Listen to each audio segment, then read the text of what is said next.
अस्सलाम वालेकुम all dear student. आज की इस वीडियो में यूनिट नंबर 1 के मोस्ट इम्पोर्टेंट एमसीक्यूज डिस्कस करेंगे। जैसा कि आप लोगों को मालूम है, बोर्ड के पेपर में 15 मार्क्स के एमसीक्यूज आते हैं। मोस्टली स्टूडेंट क्या करते हैं, एमसीक्यूज को रट्टा लगाते हैं।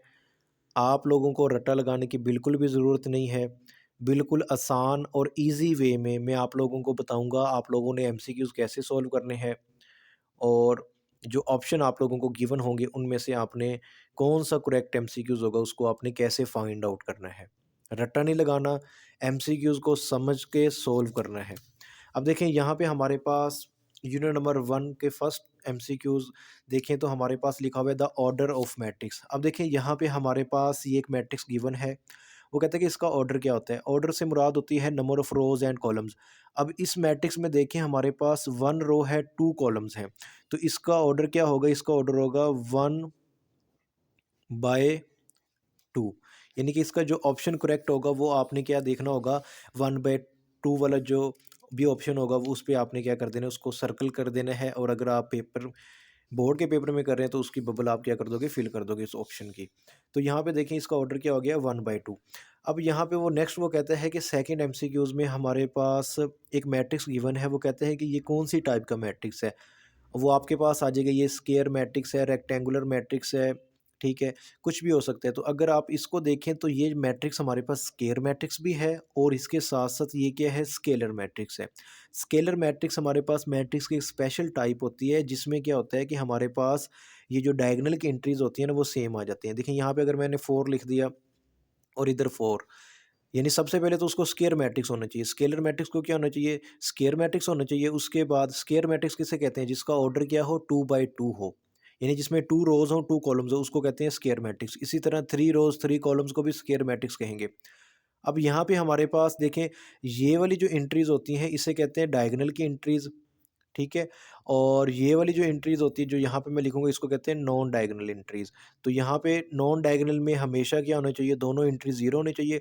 और डायगोनल की एंट्रीज़ में अगर सेम एलिमेंट्स आएँगे, यहाँ पे जैसे स्क्वायर रूट 2 आ गया, तो दोनों सेम है डायगोनल की एंट्रीज़, तो उस सूरत में भी ये स्केलर मैट्रिक्स है। अगर 4 आ जाए यहाँ पे, मतलब सेम एंट्रीज़ आ जाएँ, तो हमारे पास मैट्रिक्स कौन-सा होगा, स्केलर मैट्रिक्स होगा। अब इसका third most important MCQ discuss करते हैं। वो कहते हैं कि what is the order of the matrix. अब इस मैट्रिक्स का हमने ऑर्डर फाइंड करना है, इसका ऑर्डर कितना है। देखिए अगर इस मैट्रिक्स को देखें तो इसका ऑर्डर कितना है, 2/2, यानी कि इसमें 2 रोज हैं 2 कॉलम्स हैं, ठीक हो गया। तो और इसमें देखें इसका ऑर्डर क्या था, 1/2। तो ये इसका ऑर्डर क्या होगा, 2/2, क्योंकि इसमें ये देखें 2 रोज हैं हमारे पास और 2 कॉलम्स हैं। अब ये मोस्ट इंपॉर्टेंट है, ये एमसीक्यूज है हमारे पास। वो कहते हैं कि order of transpose of this, यानी कि ये जो मैट्रिक्स दिया हुआ है इसका आपने क्या लेना है, ट्रांसपोज लेना है। ट्रांसपोज लेने के बाद आपने इसका ऑर्डर बताना है। देखिए इसका ट्रांसपोज क्या होगा, ये जो इसकी रो है ना इसको मैं क्या कर दूंगा, कॉलम में चेंज कर दूंगा। देखें ये रो थी ना, यानी 2 1, इसको मैं कॉलम बना रहा हूँ, यहाँ पे मैंने लिख दिया 2 1। उसके बाद ये 0 1 इधर लिख दिया, फिर मैंने लिख दिया 3 2, ठीक है। यहाँ तक समझ आ गई होगी। अब मैंने क्या किया, इस रो को कॉलम बना दिया। अब वो कहते हैं कि जब आप इसका ट्रांसपोज ले लो ना, ऑर्डर ऑफ ट्रांसपोज, यानी इस मैट्रिक्स को जब आपने ट्रांसपोज ले लिया तो ये ट्रांसपोज ले लिया, उसके बाद ऑर्डर बताएं। अब इसका ऑर्डर क्या होगा, देखें ये 1 रो और ये क्या है, सेकंड रो, यानी रो कितनी है 1, तो इसका ऑर्डर क्या हो जाएगा, 1/, कॉलम कितने हैं 1 2 और ये हो गया 3, तो इसके कॉलम कितने हो गए 3। ऐसे ही है, ऐसे तो नहीं बोलेंगे ना, बिल्कुल भी नहीं। इसमें रोज़ कितनी है, 1 ये और 1 ये, कितनी होगी 2। तो यहाँ पे आपने क्या लिखना है, 2। तो इस बात का आपने ख्याल रखना है, ठीक हो गया। तो अब हमारे पास जब मैंने क्या लिया, ट्रांसपोज लिया। ट्रांसपोज लेने के बाद आपने यूँ चेक करना होगा, यानी कि ये 1 और ये 1 कितने होगी, 2 रोज़ होगी, यानी फर्स्ट रो ये है, सेकंड रो ये है। तो 2 रोज़ को पहले लिखना है, उसके बाद आपने कॉलम को लिखना है, ठीक हो गया ना। तो इसका ऑर्डर क्या हो जाएगा, इसका ऑर्डर हो जाएगा 2/3। नेक्स्ट हमारे पास एक मैट्रिक्स गिवन है। वो कहते हैं कि इसका आपने एडजॉइंट लेना है। एडजॉइंट क्या होता है, देखें मेरे पास अगर कोई भी मैट्रिक्स गिवन हो, लेट्स सपोज इसी मैट्रिक्स को मैं ले लेता हूँ। ये हमारे पास क्या है, 1 2 0 और मेरे पास -1 गिवन है। अब इसका एडजॉइंट कैसे लेंगे, एडजॉइंट हम कैसे लेते हैं कि ये जो हमारे पास डायगोनल की एंट्रीज होती हैं ना उनके साइन चेंज कर देते हैं, ठीक है, यानी कि ये 1 क्या हो जाएगा -1 और ये 1 क्या हो जाएगा प्लस का, और इनके हम पोजीशन चेंज कर देते हैं नॉन डायगोनल एंट्रीज़ की, यानी कि 2 की जगह पे 0 आ जाएगा और 0 की जगह पे 2 आ जाएगा। तो ये हमारे पास क्या हो गया, एडजॉइंट हो गया। तो जिस ऑप्शन में ये जवाब होगा वो ये आप लोगों का करेक्ट होगा। उसके बाद नेक्स्ट वो कहता है कि इफ़ दिस मैट्रिक्स, यानी कि ये हमारे पास एक मैट्रिक्स है और ये किस फॉर्म में है, डिटर्मिनेंट की फॉर्म में है, या आप इसे कह लें मक्ता की फॉर्म में है, और वो कहता है कि वो किसके इक्वल है, ज़ीरो के। तो देन एक्स की वैल्यू किसकी इक्वल होगी, यानी कि इसमें हमने क्या करना है, एक्स कैलकुलेट करना है। तो यहाँ पे देखिए इसको मैं कैसे सोल्व करूँगा, ये मैंने लिखा है 263x which is equal to zero. इसका डिटर्मिनेंट कैसे लेते हैं, 2 को x से मल्टीप्लाई करूँगा और 3 को 6 से। 2 को x से मल्टीप्लाई किया, ये हो गया 2x, यहाँ पे माइनस लगाते हैं, 3 को 6 से मल्टीप्लाई करेंगे, ये हमारे पास 18 आ जाएगा which is equal to zero. अब देखें 2x हमारे पास इधर रहेगा और इक्वल के उस एंड पे -18 को लेके जाएंगे तो क्या हो जाएगा, प्लस का 18। तो अब आपने इसको क्या कर देना है, 2 से डिवाइड कर देना है। तो x की वैल्यू क्या आ जाएगी, 2 9 द 18। तो यहाँ पे हमारे पास इसका जवाब क्या आ जाएगा, 9 आ जाएगा। तो ये इसका जवाब कैसे आ गया, 9 आ गया। नेक्स्ट हमारे पास वो कहता है कि प्रोडक्ट, यानी कि ये दो मैट्रिक्स गिवन है, इनका प्रोडक्ट लेना है, और उसके बाद आपने ये वाला जो मतलब वहाँ पे ऑप्शन में जवाब दिया होगा मुख्तलिफ होंगे, वो आपने फाइंड करना होगा। तो मैं इन दोनों का प्रोडक्ट लेता हूँ। तो मेरे पास ये कौन सी चीज़ है, एक लिखा हुआ है एक्स, फर्स्ट मैट्रिक्स में एक्स, वाई, और सेकंड की जो एंट्रीज़ हैं वो हमारे पास है 2 -1। अच्छा, प्रोडक्ट जब भी आप लो ना, तो प्रोडक्ट लेने से पहले आपने एक कंडीशन चेक करनी है, यानी जो फर्स्ट मैट्रिक्स होता है ना उसके नंबर ऑफ़ कॉलम्स, यानी कि इसके कॉलम्स कितने हैं। मैं कह देता हूँ भाई इसमें 2 कॉलम्स हैं, यानी कि 1 और ये 2 कॉलम्स। फर्स्ट मैट्रिक्स के कॉलम्स और सेकंड मैट्रिक्स की रोज़ आपने चेक करनी होती है। क्या चेक करनी होती है, रोज़। देखिए रोज़ कितनी है इसकी, 1 और 2। अगर फर्स्ट मैट्रिक्स के नंबर ऑफ़ कॉलम्स और सेकंड मैट्रिक्स की नंबर ऑफ़ रोज़ इक्वल हैं तो आप उनको मल्टीप्लाई कर सकते हो, उनकी मल्टीप्लिकेशन पॉसिबल। अगर अगर ये इक्वल नहीं होगी तो उस सूरत में मल्टीप्लिकेशन पॉसिबल नहीं होगी। अब इन दोनों को मल्टीप्लाई कैसे करना है ये मैं बता देता हूँ। देखें हमारे पास इसमें क्या है, ये जो फर्स्ट रो, ठीक है ना, हमारे पास फर्स्ट कॉलम से मल्टीप्लाई हो जाएगी, यानी कि x मल्टीप्लाई होगा 2 से, यानी कि x को मैं मल्टीप्लाई करूँगा 2 से, दरमियान में प्लस आएगा, उसके बाद y को मल्टीप्लाई करूँगा किससे, -1 से। तो ये देखें ये हमारे पास क्या हो गया, x को 2 से मल्टीप्लाई किया 2x, और यहाँ पे हमारे पास प्लस y को -1 से मल्टीप्लाई करेंगे, ये आ जाएगा माइनस। तो उसके बाद ये प्लस माइनस माइनस, तो साइन चेंज हो जाएंगे, 2x माइनस वाई। ये इसका क्या आ गया, जवाब आ गया। नेक्स्ट हमारे पास क्वेश्चन नंबर 8 गिवन है, इसका जो MCQs नंबर 8 है उसमें वो कहता है कि ये कंडीशन गिवन है जिसमें हमारे पास x plus this matrix equal to this, इसमें आपने एक्स फाइंड करना है। तो आप क्या करोगे, ये वाला जो मैट्रिक्स है ना इसको इक्वल के उस एंड पे ले जाओगे। तो देखिए एक्स एक साइड पे रहेगा और इक्वल के उस एंड पे हमारे पास क्या लिखा हुआ है, इक्वल के उस एंड पे लिखा हुआ है 1 0 0 1।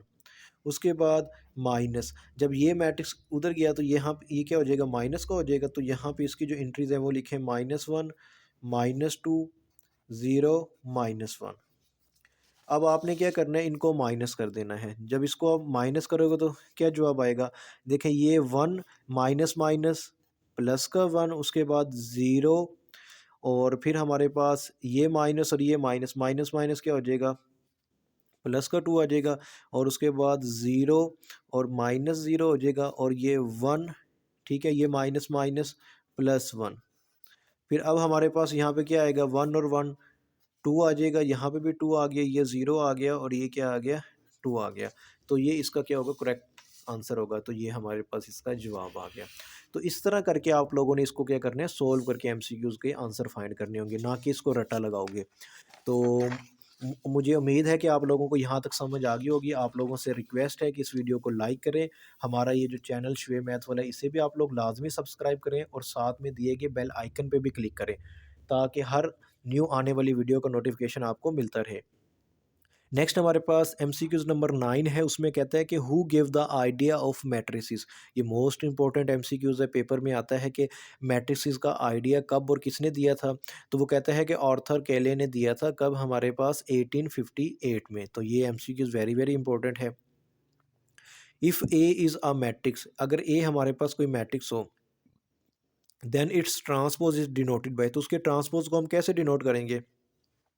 अब ये ए है ना, ए का जब हम ट्रांसपोज लेंगे तो इसको हम कैसे डिनोट करेंगे? ए की पावर टी। नेक्स्ट हमारे पास कहता है कि अगर मैट्रिक्स ए को उसके मल्टीप्लिकेटिव इनवर्स से मल्टीप्लाई करें, ठीक है, इन दोनों को मल्टीप्लाई करें तो जवाब आता है ना वो किसके बराबर होता है? आइडेंटिटी के। इसी तरह वो कहता है कि मल्टीप्लिकेटिव इनवर्स को और ए को अगर हम इनको भी मल्टीप्लाई करें वो भी किसके इक्वल होता है? Identity matrix. और आइडेंटिटी मैट्रिक्स क्या होता है वो मैं आपको बता देता हूँ। आइडेंटिटी मैट्रिक्स से मुराद, यानी कि सबसे पहले तो वो स्केयर मैट्रिक्स होगा। क्या होगा? Square matrix. यहाँ पे बात हो रही है 2/2 की, तो 2/2 यानी कि जिसमें 2 रोज होंगी 2 कॉलम्स होंगे। आइडेंटिटी मैट्रिक्स में हमारे पास जो नॉन डायगोनल की एंट्रीज होती हैं वो क्या होती हैं? 0 0 होती हैं, और जो डायगोनल है वहाँ पे हमारे पास डायगोनल की एंट्रीज 1 1 होती हैं। तो ये हमारे पास आइडेंटिटी मैट्रिक्स है। इसी तरह अभी मैंने जैसे आपको बताया था स्केलर मैट्रिक्स क्या होता है कि अगर मेरे पास नॉन डायगोनल की एंट्री 0 हो और यहाँ पे 9 आ जाए, इधर 9 आ जाए, तो ये क्या है? स्केलर मैट्रिक्स है। ये स्केयर मैट्रिक्स भी है, ये भी स्केयर मैट्रिक्स है, ये आइडेंटिटी मैट्रिक्स है, और इसका एक और नाम होता है यूनिट मैट्रिक्स। क्या कहते हैं? Unit matrix.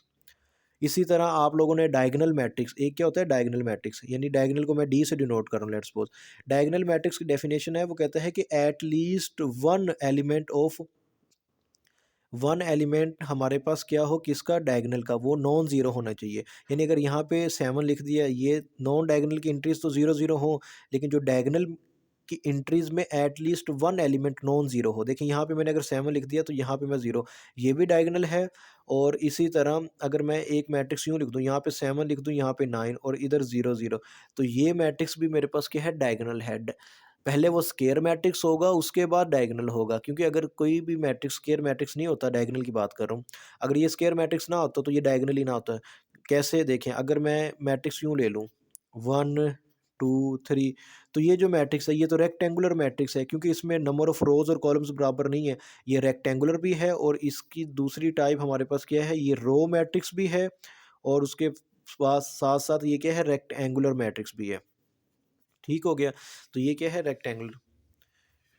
अच्छा, नेक्स्ट एमसीक्यू डिस्कस करते हैं। नेक्स्ट में वो कहता है कि हमारे पास for what value of x, x की किस वैल्यू के लिए, इफ़ दिस, मतलब ये जो मैट्रिक्स है इज़ सिंगुलर मैट्रिक्स, यानी कि यहाँ पे हमने ये एक्स मैट्रिक्स, जो मैट्रिक्स गिवन है ना, इसमें एक्स की वैल्यू फाइंड करनी है। इस मैट्रिक्स में क्या करना है? एक्स की वैल्यू फाइंड करनी है। अच्छा, ये अभी देख लेते हैं। उसके बाद हमारे पास आगे ये वाला जो मैट्रिक्स है इसको हम देख लेते हैं 15 में। वो कहते हैं कि a square matrix M is called skew symmetric matrix, यानी कि हमारे पास एक स्केयर मैट्रिक्स होगा एम। वो स्क्यू सिमेट्रिक कब होगा? स्क्यू सिमेट्रिक की कंडीशन ये होती है, पहले मैं आपको बता दूं सिमेट्रिक की कंडीशन क्या होती है। देखिए, अगर मेरे पास कोई मैट्रिक्स ए गिवन है, मैट्रिक्स ए है, और ये क्या हो? स्केयर मैट्रिक्स हो। अगर मैं इसका क्या ले लूँ? ट्रांसपोज। इसका ट्रांसपोज लिया दोबारा, फिर ये ए मैट्रिक्स आ जाए, तो ये होता है हमारे पास सिमेट्रिक। ठीक है, ये क्या होता है? सिमेट्रिक मैट्रिक्स होता है। और अगर इसी मैट्रिक्स का मैंने लिया ट्रांसपोज और ये आ जाए -a के बराबर, यानी कि कोई मैट्रिक्स m था, उसका हमने क्या ले लिया? ट्रांसपोज ले लिया, यानी कि इस मैट्रिक्स का मैंने ट्रांसपोज लिया और ये किसके इक्वल आ जाए? -m के आ जाए, तो ये हमारे पास क्या होगा? स्क्यू सिमेट्रिक मैट्रिक्स होगा। क्या होगा? Skew symmetric matrix.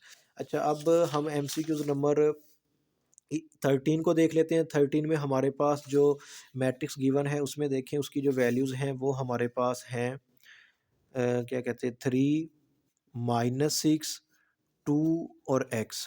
ठीक है, अब वो कहता है कि x की वैल्यू फाइंड करनी है if this matrix is singular. देखें, सिंगुलर मैट्रिक्स क्या होता है? यानी कि ऐसा मैट्रिक्स जिसका हम क्या लें? डिटर्मिनेंट लें और जवाब किसके इक्वल आए? 0 के आए। तो मैं इस वैल्यूज़ को कुछ इस फॉर्म में मैं लिख रहा हूँ। उसके बाद साथ में मैंने क्या कर लेना है? इसका डिटर्मिनेंट लेना है, और डिटर्मिनेंट वो कहता है कि ये पूरा मैट्रिक्स का जो डिटर्मिनेंट है किसके इक्वल है? 0 के इक्वल है। क्यों? क्योंकि उसने बात कर दिया ना कि ये सिंगुलर है। तो 3 को x से मल्टीप्लाई करेंगे, ये हमारे पास हो जाएगा 3x, यानी कि इसको आपने इससे मल्टीप्लाई करना है। यहाँ पे माइनस का साइन लगाएंगे और -6 को 2 से, तो ये -6 को मल्टीप्लाई करेंगे 2 से, विच इज़ इक्वल टू 0। ये हमारे पास 3x आ गया, माइनस माइनस ये हो जाएगा +6 × 12, तो यहाँ पे ये आ गया। अब ये 3x equal to -12, both side पे 3 से डिवाइड कर दो क्योंकि हमें जस्ट x चाहिए, तो ये हमारे पास क्या आ जाएगी? इसकी वैल्यू 3 4 12, तो ये -4 इसका जवाब आ गया। ठीक है, तो क्या जवाब आ गया इसका -4। अच्छा, नेक्स्ट हमारे पास वो कहता है कि ए और बी ये दो मैट्रिक्स गिवन है, इनको आपने क्या करना है मल्टीप्लाई। तो यहाँ पे मैं लिख रहा हूँ, इनको आप कैसे मल्टीप्लाई करोगे? ठीक है, देखें ए बी हमने फाइंड करना है, क्या फाइंड करना है? A B. तो सबसे पहले मैट्रिक्स ए की वैल्यू हमारे पास क्या गिवन है वो देखें, हमारे पास वो गिवन है 1 और 2। उसके बाद मैट्रिक्स बी की वैल्यू हमारे पास है 2 0 3 1। फाइंड क्या करना है? उसने बोला कि आपने ना ए बी यानी कि ये जवाब आएगा 8 और 2। कैसे फाइंड करोगे? तो यहाँ पे देखें, मैंने बोला था मल्टीप्लाई करने से पहले आपने फर्स्ट मैट्रिक्स के नंबर ऑफ़ कॉलम, सेकंड के नंबर ऑफ़ रोज़। देखें इसमें 2 कॉलम्स हैं हमारे पास, एक ये वाला कॉलम है और एक ये वाला। 2 कॉलम्स है और इसमें रोज़ कितनी है? 2। एक ये रो है, एक ये रो है। इक्वल है तो मल्टीप्लाई कर सकते हैं। अब हम क्या करेंगे, फर्स्ट रो को फर्स्ट कॉलम से मल्टीप्लाई करूँगा। तो यहाँ पे हमारे पास क्या होगा, यानी कि ये जो 1 है ये मल्टीप्लाई होगा 2 से, दरमियान में प्लस आएगा। ये 1 2 से मल्टीप्लाई होगा और ये 2 इस 3 से मल्टीप्लाई होगा। 2 को मल्टीप्लाई करेंगे 3 से। उसके बाद थोड़ी सी स्पेस छोड़नी है, फिर 1 मल्टीप्लाई होगा, यानी कि first row first column, first row second column से मल्टीप्लाई हो रहा है। तो ये 1 को मल्टीप्लाई करेंगे 0 से, दरमियान में प्लस आएगा, और 2 को मल्टीप्लाई करेंगे, 1 को मल्टीप्लाई किया 0 से, दरमियान में प्लस है, 2 को मल्टीप्लाई करेंगे 1 से, तो 2 को मल्टीप्लाई करेंगे 1 से। अच्छा, अब आप क्या करोगे, इसको डायरेक्ट भी कर सकते हैं, मैं जस्ट अंडरस्टैंडिंग के लिए बता रहा हूँ। तो 2 1 द 2 प्लस 2 3 द 6, और 1 को 0 से 0, और 2 1 द 2। अब इसको जब आप सिंप्लीफाई करोगे तो ये हमारे पास क्या आ जाएगा, इन दोनों को सम अप करो, ये 8 आ गया और ये हमारे पास क्या आ गया, 2 आ गया। ठीक है, तो ये इसका जवाब आ गया। तो उसके साथ ही हमारा ये जो लेक्चर है आज का ये कंप्लीट हो गया है। इस लेक्चर में मैंने यूनिट नंबर 1 के मोस्ट इम्पोर्टेंट एमसीक्यूज़ जो पेपर के पॉइंट ऑफ व्यू के लिहाज से वेरी वेरी इंपॉर्टेंट है वो मैंने डिस्कस कर दिए हैं। अब नेक्स्ट वीडियो में मैं इंशाल्लाह यूनिट नंबर 2 के मोस्ट इम्पोर्टेंट और मोस्ट रिपीटेड एमसीक्यूज़ जो पेपर में आते हैं वो हम स्टडी करेंगे। वीडियो अच्छी लगी है तो उसको लाइक करें, चैनल को सब्सक्राइब करें, अपना ख्याल रखिएगा। मेरी दुआ है कि अल्लाह ताला तमाम स्टूडेंट को कामयाब करे। आमीन। अल्लाह हाफ़िज़।